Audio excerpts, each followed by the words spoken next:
วัสดีค่ะพบกับอภิชาพาชมกันนะคะวันนี้เรามาอยู่ที่จังหวัดอยุธยา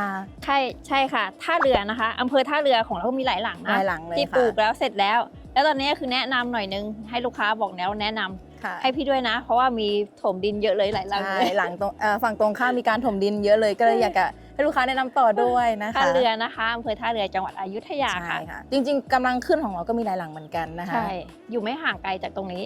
หลังนี้ก็มีลูกค้ามาดูด้วยค่ะเป็นหลังเล็กๆนะคะไม่ใหญ่มากและราคาก็คือเอื้อมถึงเลย1 ล้านนิดๆอันนี้ราคาใหม่แล้วนะคะราคาใหม่แล้วยังล้านนิดๆเลยนะคะอันนี้ก็เหมาะสำหรับครอบครัวเล็กๆด้วยนะคะใช่ค่ะ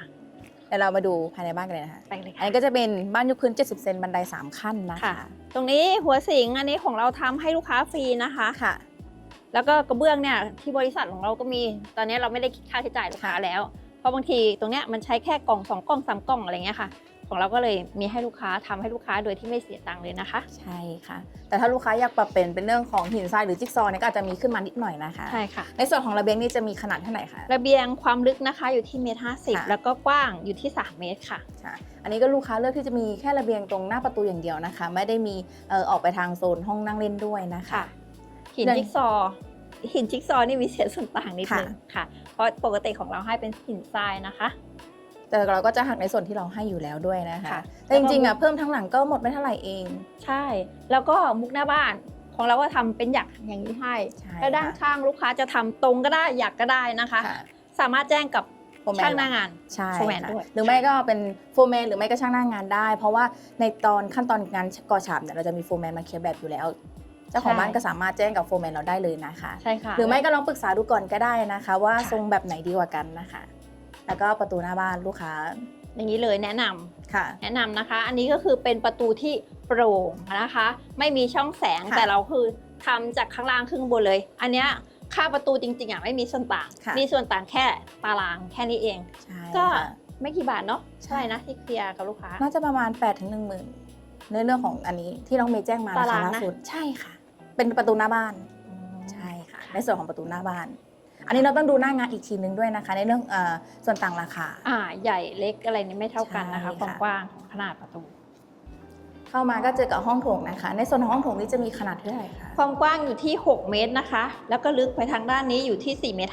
ค่ะทางด้านนี้อยู่ที่3.50 เมตรนะคะในส่วนของกระเบื้องพื้นลูกค้าก็เลือกเป็นที่เราให้เลยเหมือนหลังเนี้ยแทบจะไม่มีส่วนต่างเรื่องของกระเบื้องเลยนะคะกระเบื้องของเราก็เป็นแกรนิโต้นะคะขนาด60x60สีครีมถ้าเป็นตัวเนี้ยคืองานของเราจะปูง่ายมากเพราะว่าตัวร่องกระเบื้องจะเท่ากันตัวมุมกระเบื้องแผ่นของแกรนิโต้นะคะจะมีขนาดที่เท่ากันแล้วก็ตรงมุมคือไม่โก่งด้วยค่ะตัวนี้จะโอเคนะคะใช่ค่ะสีครีมของเราก็ถามว่าก็สวยนะถามว่ามันมีปัญหาไหมตัวนี้ไม่มีปัญหาเลยนะคะใช่ค่ะอีกอย่างก็เข้าได้กับทุกสีตัวบ้านด้วยนะคะใช่เพราะว่าบางตัวถ้าเป็นลายหินอ่อนบางตัวก็จะมีโปร่งบ้างนิดหน่อยก็มีนะคะและเรื่องของขนาดตรงมุมก็จะมีความต่างกันนิดนึงต่อให้ผลิตล็อกเดียวกันก็อาจจะมีปัญหาเรื่องจากทางโรงงานมาเหมือนกันนะคะสีครีมไม่ต้องเสียส่วนต่างแถมไม่มีปัญหาด้วยใช่ค่ะในส่วนของฝ้าหลุมเราก็มีให้อยู่ที่1 หลุมนะคะขนาด3x4ใช่อันนี้ฟรีไม่เสียตังค์เนาะใช่ค่ะในเรื่องของรูปแบบฝ้าหลุมเนี่ยเราก็มีให้เลือกเหมือนกันนะคะแต่ลูกค้าอยากเพิ่มขนาดของฝ้าหลุมก็สามารถแจ้งกับช่างฝ้าได้เช่นเดียวกันนะคะเดี๋ยวเราไปดูห้องนอนห้องแรกกันนะคะหลังนี้ก็จะมีอยู่ที่2 ห้องนอน1 ห้องแต่งตัวนะคะอันนี้ก็จะเป็นห้องนอนห้องแรกค่ะ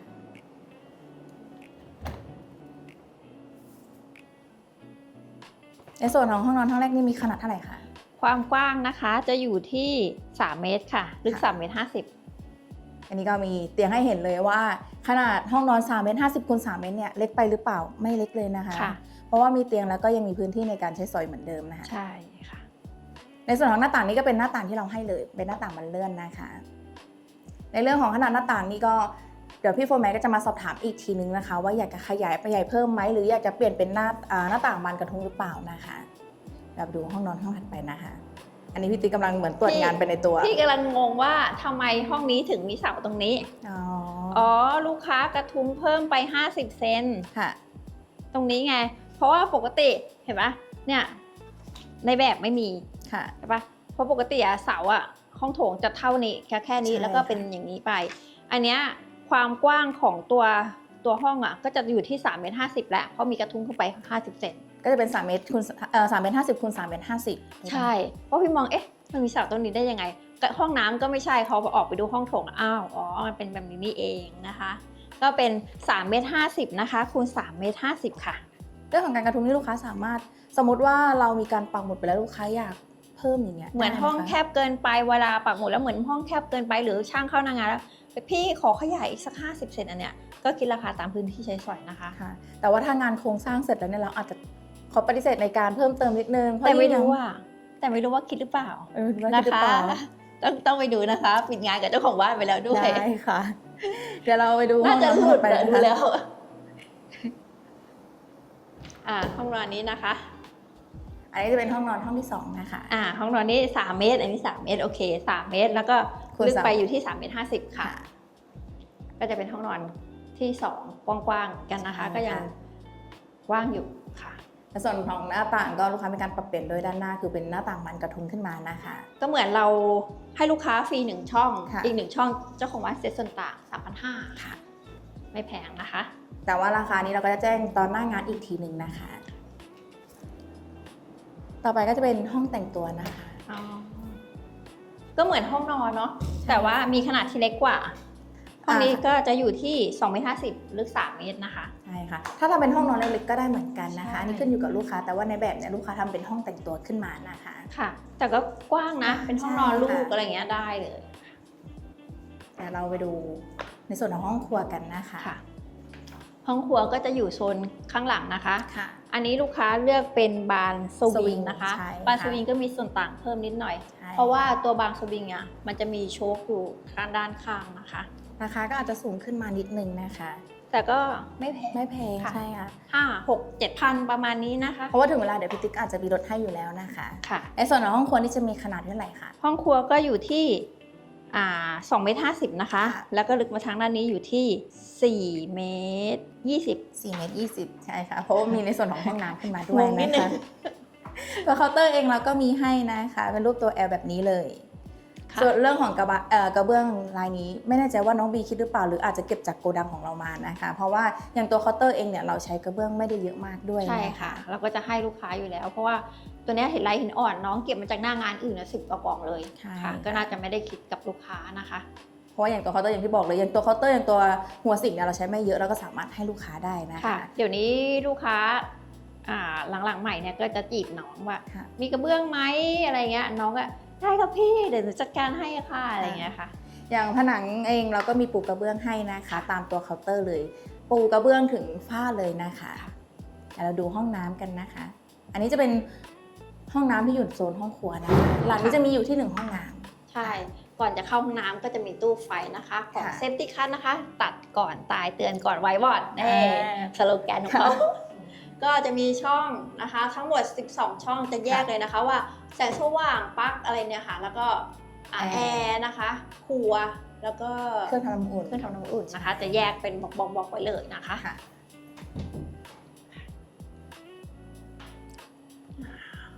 ห้องน้ำ1 ห้องเนาะใช่ค่ะในส่วนของห้องน้ำนี่มีขนาดเท่าไหร่คะห้องน้ำจากทางด้านนี้นะคะจะอยู่ที่1.80 เมตรแล้วก็กว้างอยู่ที่2 เมตร 50ค่ะอันนี้ลูกค้าเลือกที่จะแบบไม่มีแผงกั้นขึ้นมานะคะอันนี้ขึ้นอยู่กับลูกค้าอีกทีนึงเลยว่าอยากได้แบบไหนนะคะตอนเราปิดงานลูกค้าถามว่าห้องน้ำสวยไหมคะสวยนะเพราะลูกค้าเลือกโทนเทาแล้วก็เป็นสีที่เรียบหรูอยู่แล้วนะคะทั้งห้องเลยเป็นแกรนิโตแผ่นใหญ่เนาะ60 ซึ่งในตอนนี้มีใช้ลายหลังมากที่ป้าเห็นมานะคะโทนนี้ส่วนต่างก็น่าจะไม่เยอะอันนี้ที่เราก็น้อยเดียวไม่กี่ตารางเมตรอีกอย่างเราหักคืนให้อยู่แล้วด้วยนะคะอันนี้ก็ฝักบัวของเราเครื่องทำน้ำอุ่นลูกค้ายังไม่ได้ติดนะคะก็เดี๋ยวลูกค้าก็ซื้อมาก็สามารถติดตั้งได้เพราะว่าเราทิ้งสายไฟไว้แล้วใช่ค่ะแล้วก็ตัวนี้เราก็จะมีให้ใช่ค่ะอย่างตัวเครื่องทำอุ่นเนี่ยลูกค้าซื้อมาตอนช่างไฟเข้าเนี่ยช่างไฟเราก็ติดตั้งให้เลยโดยไม่คิดค่าใช้จ่ายนะคะเพราะเรามีเบรกเกอร์อยู่ข้างหน้าอยู่แล้วใช่ค่ะเดี๋ยวเราพาทุกคนไปดูรอบๆตัวบ้านเลยไปค่ะเดี๋ยวเราจะพาทุกคนไปดูรอบๆตัวบ้านกันนะคะอย่างอันนี้ปรับเปลี่ยนจากแบบคือเยอะเลยนะ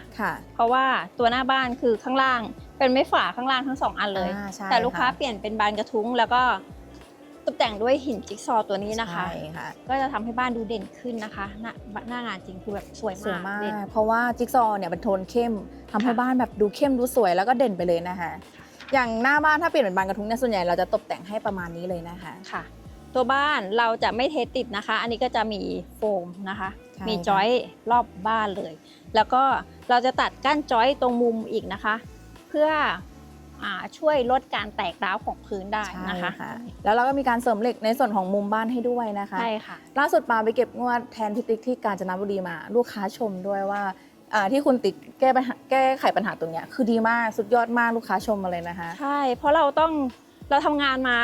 การประสบการณ์เนี่ยจะดีที่สุดนะคะ ค่ะ เราจริงๆเลยในเรื่องของการพรีเซนต์งานในสื่อโซเชียลอย่างเช่น ค่ะ พวก TikTok อะไรเนี่ยของเราไม่ค่อยได้ออกเพราะว่าพี่ทำงานด้วย ใช่ ค่ะบางทีก็อาศัยน้องๆนะคะช่วยกัน แต่ว่าการทำงานของเรามีประสบการณ์อยู่แล้ว อันไหนที่มีปัญหาพี่พยายามปรับปรุง และมาแก้ไขงานของเราให้ดีขึ้น ใช่ ลูกค้าตอนเนี้ยเพราะว่า YouTube ของเราโดนแฮ็กไปนะคะ ใช่ค่ะ ตอนเนี้ยเราจะอาศัยลูกค้าบอกต่อเยอะมาก ก็คือก็มาเรื่อยๆนะพี่ตอนแรกพี่ก็กังวลมากเลยกินข้าวไม่ได้นอนไม่หลับเพราะว่าเหมือน YouTube เป็นหลักของ เป็นหลักของเรา ใช่ค่ะ ค่ะตอนเนี้ยหลักอยู่ที่ลูกค้าบอกต่อแล้ว ใช่ค่ะ อันนี้เห็นถมดินเยอะแยะมากมายเลยลูกค้าบอกเดี๋ยวหนูแนะนำอะไรเงี้ยก็โอเคนะ ใช่ค่ะ เพราะว่างานเราดีหนึ่งเลยคืองานเราดีสองพี่มีอะไรก็คือเป็นกันเอง ลูกค้าสามารถโทรประสานงานกับพี่ได้ตลอดเลย ใช่ นะคะ ค่ะ ยกเว้นเวลานอนนิดนึง แค่นั้นเอง แต่จริงๆ3-4 ทุ่มก็ยังเห็นพี่ติ๊กรับโทรศัพท์อยู่เลยนะ ใช่ก็ยังคุยกับลูกค้าอยู่3-4 ทุ่มก็ยังคุยอยู่แล้วก็เช้าตั้งแต่7 โมงเช้าเมื่อเช้าก็ได้บ้านที่ลพบุรีหลังหนึ่ง2 ชั้นก็คุยตอนเช้า7 โมงเลยน้องทักมาพี่ก็ตอนนี้ก็เขียนแบบเรียบร้อยแล้ว ใช่ค่ะเพราะอย่างเริ่มแรกการรับลูกค้าเนี่ยพี่ติ๊กจะเป็นคนรับก่อนเลยนะคะ ในการคุยรายละเอียดต่างๆนะคะ ค่ะอย่างถังแซกบ่อซึมนะคะ ของเราก็จะมีให้3ชุดแบบนี้ ใช่ค่ะ ถังแซกแล้วก็บ่อซึมแล้วก็มีน้ำอาบอ่างล้างหน้านะคะ แล้วก็เดินระบบเป็นบ่อพัก แล้วก็ยื่นออกไป ให้นอกบ้าน ใช่ค่ะ ซึ่งระบบตรงนี้ลูกค้าก็ถูกใจของลูกค้าเหมือนกัน เพราะว่าเราแก้ไขปัญหาได้ตรงจุดด้วยนะคะ ใช่เพราะเมื่อก่อนนี้เดี๋ยวตรงนี้เต็มต้องมาผ่าพื้นอะไรนู่นนี่นั่นเยอะแยะไปหมดพี่เลยทำตรงเนี้ยจบเลย ใช่ค่ะ ไม่ค่อยมีปัญหาเลยค่ะ อย่างตัวปั๊มน้ำทางน้ำนี่ถ้าลูกค้าซื้อมาเราก็ติดตั้งให้นะคะ ค่ะ แล้วก็การเทพื้นของเราเนี่ยตรงที่เป็นบ่อแท็กถังแท็กบ่อซึมเนี่ยเราจะมีการเทพื้นให้ ใช่ คุมปิดเลยจะไม่ได้เสียส่วนต่างนะคะ ใช่ค่ะ อีกอย่างหนึ่งตัวงานโครงสร้างของเรานะคะ ของเราจะไม่ค่อยเหมือนบางบริษัทอย่างนี้ดีกว่า ค่ะ เพราะว่าตัวบันไดเราจะเทพร้อมกับงานโครงสร้างเลย ค่ะ เมื่อก่อนเนี้ยพี่จะไม่ได้ทำนะคะ พี่จะทำที่หลังคือให้ช่างกระเบื้องก่อขึ้นมาเทใส่เหล็กแล้วก็ก่อขึ้นมาก็อดไม่ได้ตรงที่บริเวณรอยต่อ จะแยะออกเซน2 เซนทำให้ต้องไปเซอร์วิสให้ลูกค้าคือต้องแยกบันไดทิ้งแล้วก็ปูกระเบื้องใหม่หมดเลย ใช่ค่ะ อันเนี้ยพี่ก็เลยให้ช่างโครงสร้างเสียบเหล็กแล้วก็ทำมาตั้งแต่งานโครงสร้างเลย อันนี้ไม่เคยมีปัญหา ใช่ค่ะอย่างที่บอกเลยว่าส่วนใหญ่ในการแก้ไขปัญหาของเราเนี่ยก็คือมาจากประสบการณ์ที่เราเจอเลยนะคะ ใช่ค่ะ อย่างพี่ทำก่อสร้างตั้งแต่จำความได้เนาะ ค่ะ ช่วยพ่อช่วยแม่ตั้งแต่เล็กๆเลยก็เลยมีความคิดในการปรับปรุงรูปแบบต่างๆ ของตัวบ้านได้ ใช่ นะคะ ค่ะเพราะบางอย่างเราก็ไม่ได้ยึดจากคำสอนจากโบราณมาด้วย แล้วก็ ใช่ มีการมาปรับเข้ากับยุคสมัยใหม่ให้ด้วยนะคะ ค่ะ แล้วก็อย่างเรื่องการตกแต่งบัวเนี่ยเดี๋ยวจะมีพี่ปุ๋ยออกแบบให้ทุกหลังเลยนะคะ ออกแบบที่หน้างานจริง ถ้าลูกค้าอยากปรับเปลี่ยนตรงไหนก็สามารถแจ้งในกลุ่มได้เลยนะคะ ค่ะ อย่างหลังเนี้ยตอนแรกก็มาปักหมุดก็คือเท่าเสมอกัน ค่ะ เสมอกันก็ทำให้ห้องเหมือนแบบลูกค้าแบบ3x3มันจะแคบนิดนึงอะไรเงี้ยก็เลยบอกถ้าอย่างเงี้ยออกมา50 เซนทำให้พื้นที่ในตัวห้องนอนของหนูกว้างมากขึ้น ใช่ค่ะ แล้วก็ขยับมาให้ลูกค้าก็ดูสวยนะคะ เหมือนบ้านมีเอวด้วยนะคะ อันนี้ก็สามารถพูดคุยกันหน้างานได้อีกทีนึง ใช่ ด้วยนะคะอยากปรับเปลี่ยนตรงไหน แต่ว่าถ้าอันไหนที่ต้องถึงขั้นแก้แบบเนี่ยเราอาจจะต้องขออนุญาตแบบว่าอันเนี้ยไม่สามารถปรับเปลี่ยนได้นะคะ เพราะว่ามันอาจจะทำให้มีผลกระทบต่องานในอนาคตได้นะคะ ใช่ถ้าเกิดเป็นบ้านยกพื้นจะกระทุ้งมาแบบเนี้ยคือไม่ได้แหละ ใช่ค่ะ ค่ะ หรือไม่ว่าเสร็จโครงสร้างแล้วจะมากระทุ้งก็ไม่ได้เหมือนกัน ถ้าเสร็จโครงสร้างแล้วมากระทุ้งเนี่ยไม่ได้ เพราะว่าการเสียบเหล็กเหล็กมันต้องมาจากตัวคานตัวบ้านเลย ใช่ อย่างเงี้ยค่ะ ก็คือถ้าเกิดว่าเสร็จแล้วไม่สามารถทำได้แล้ว แต่ถามว่า นะคะ ทำได้แต่เราจะ ไม่เอาดีกว่า ไม่ได้หวังอยากจะเอาตังค์อย่างเดียว ใช่ คือเราอยากให้งานมีมาตรฐานด้วยนะคะ เพราะว่าการที่แผงอิฐก่อออกมาน่ะ โดยที่ว่าเหล็กไม่ได้ตัวเดียวกันอะอนาคตแยะแน่นอน ใช่ ค่ะ ค่ะ อันนี้เราก็มองถึงอนาคตของลูกค้าด้วยนะ ใช่ คะเดี๋ยวเรามาสรุปราคาตัวบ้านกันดีกว่านะคะ ค่ะ ค่ะเดี๋ยวเราก็ขอเรียนเชิญเจ้าของบ้านมาพูดคุยตอนท้ายกันนิดนึงนะคะ ค่ะ อยากจะสอบถามถึงความประทับใจที่มีกับบริษัทเรา ค่ะ บ้านหลังนี้เป็นหลังแรกนะคะ ก็เลือกทำสัญญากับอภิชาเลยค่ะ ก็ตั้งแต่วันที่คุยออกแบบเลยก็คือระบบงานเป็นสเต็ปเป็นระบบค่ะ ค่ะ แล้วก็เรากังวลเรื่องงบเนาะค่ะก็หนูก็โทรหาพี่ติ๊กเลย แบบนี้ได้ไหมพี่อยากได้แบบนี้เพิ่มได้ไหมก็โทรหาได้หมดทุกคนเลยค่ะ สงสัยอะไรก็โทรหาโฟร์แมนโทรหาเสมียนอย่างเงี้ยได้ทุกคนเลยอะค่ะ แต่ ก็คือดี แต่เหมือนกับหายไปเลยนะ เพราะติดต่อจากโฟร์แมนนี่กับพี่น้อยมากเลยนะ เพราะเลยหนูก็เห็นพี่ติ๊กทำงานเยอะไป บอ บ้าก น ว่า ป ไม่ต้องเกรงใจเลย โทรหาได้ตลอด ก็ ค่ะ จะมีเหมือนว่าหนูอะเข้ามาดูหน้างานทุกวัน อืม หนูอยากเห็นบ้านหนูทุกวันเลยอะ หนูก็เลยเข้ามาทุกวันเลยใช่ไหมคะแล้วก็มีอะไรก็พูดคุยกับช่างก็ถามเขาได้นิดนึงอะไรอย่างเงี้ยก็คุยก็อยากรู้อะไรก็ถามเลยสงสัยก็ถามเลยเขาก็ให้คำเขาเรียกอะไรอธิบายได้ดีอะค่ะว่าอันนี้เป็นแบบนี้แบบนี้หนูก็เลยปล่อยให้เขาทำกันไปเลย ค่ะ แล้วก็พอเสร็จแล้วสวยมากหนูอยากอยู่มากว่า เห็นบอกว่าเดี๋ยวจะย้ายของเขาเลย ใช่ค่ะวันนี้จะย้ายของเขาเลยทุกอย่างด่วนไปหมดเลย แต่ละขั้นตอนของงานเนี่ย หนูสามารถคุยกับช่างได้ทุกขั้นตอนใช่ไหมคะ ใช่ แล้วก็ส่วนต่างเพิ่มเติม ถามว่ามีเยอะไหมก็ไม่ได้มีเยอะเนาะ ไม่เยอะเลยค่ะก็หนูกังวลเรื่องงบเหมือนกัน ก็ ค่ะ ก็โทรหาคุณบีก็วางเขาเรียกอะไรวางให้ว่าประมาณนี้พี่โอเคไหมก็หนูเพิ่มได้หนูก็เพิ่มอะไรอย่างเงี้ยค่ะนิดนึงในแบบที่หนูชอบหมดทุกอย่างเลย ประตูก็ชอบหน้าต่างก็ชอบหมดเลย ค่ะ แต่ก็มีพื้นกระเบื้องก็ไม่เสียส่วนต่างเนาะในครัวห้องน้ำมีห้องน้ำเสียส่วนต่างนิดนึง ค่ะ แต่ในราคาที่น้องแจ้งไว้หนูก็โอเครับได้ รับได้ค่ะเพราะส่วนพื้นกระเบื้องของทางบริษัทให้ก็สวยเลยค่ะ ค่ะ ครัวก็สวยมาก ช่างเราเป็นไงบ้างคะน่ารักไหมทุกชุด น่ารักทุกชุดเลยค่ะ ก็คือเขามาดูแลให้เนาะก็ดีค่ะเขาก็ดีทุกชุดเลย อืม คุยง่ายเขาเป็นกันเองหมดเลยค่ะ ค่ะ เพราะว่าหวังหลังอะลูกค้าบางคนแอบคิดถึงช่างก็มี ใช่ค่ะ อย่างโซนบ้านบุรีเนี่ยติดต่อกับช่างกระเบื้องตลอดนะคะปิดงาน แอบ ล้ว คิด ก็ ถึงช่าง คุยกัน แอบคิดถึงช่าง ค่ะ ก็เป็นกันเองดีค่ะ สรุปแล้วเราก็ได้บ้านที่เราถูกใจนะคะ ถูกใจมาก แล้วก็ตามงบประมาณด้วย เพราะของเราอ่ะไม่มีเพิ่มเติมที่บางอย่างที่เล็กๆน้อยๆลูกค้าก็สามารถรู้ส่วนต่างได้ก่อนนะคะ ก็วางแผนถือว่าวางแผนได้ดีเลยค่ะ แบบพอเรารู้ข้อมูลได้ก่อนอย่างเงี้ยค่ะ ค่ะ ติดตรงไหนก็ถามได้เลย ถ้าส่วนถูกใจแบบนี้ก็อยากให้ลูกค้าแนะน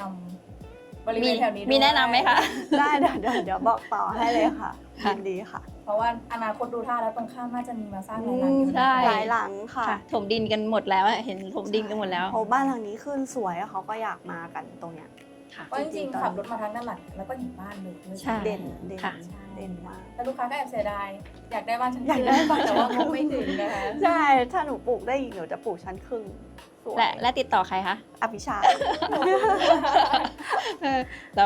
ต้องมีแนวแล้วก่อนมีแนวกัน อันนี้ไม่ได้เตรียมกับลูก หนู ค้า เชียร์นะ ถ้าเกิดบ้านฝั่งตรงข้ามเขาคืนนะหนูเชียร์บริษัทนี้เลย เพราะว่าดีตั้งแต่เขียนแบบเนาะแล้วก็โครงสร้างอะไรเงี้ยดีหมดเลย หนูเชื่อใจมาก ค่ะ เจ้าของบริษัท สวยค่ะ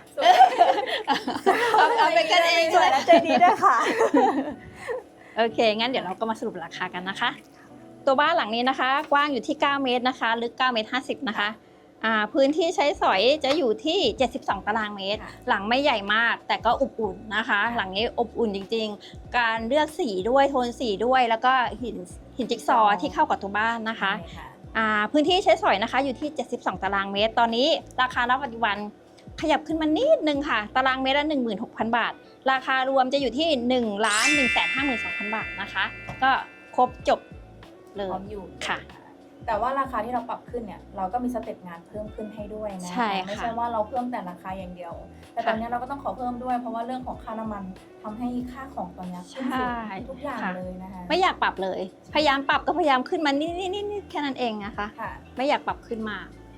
ก็เรายังไงก็ขอฝากผลงานของอภิชาของเราไว้ด้วยนะคะ ค่ะ ฝ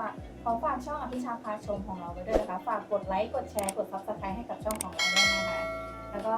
ถ้าลูกค้าท่านใดสนใจติดต่อสร้างบ้านก็สามารถติดต่อพี่ติ๊กได้เลยนะคะ ค่ะ ตามจากที่เบอร์โทรแล้วก็ ID ไลน์ให้ ค่ะ แต่ว่าสำหรับวันนี้เราคงต้องขอตัวลาไปก่อน ค่ะ เพราะว่าเดี๋ยวพี่ติ๊กต้องมีไปดูหน้างานต่อด้วยนะคะ ใช่ค่ะ ยังไงก็ขอตัวลาไปก่อนนะคะ สวัสดีค่ะ สวัสดีค่ะ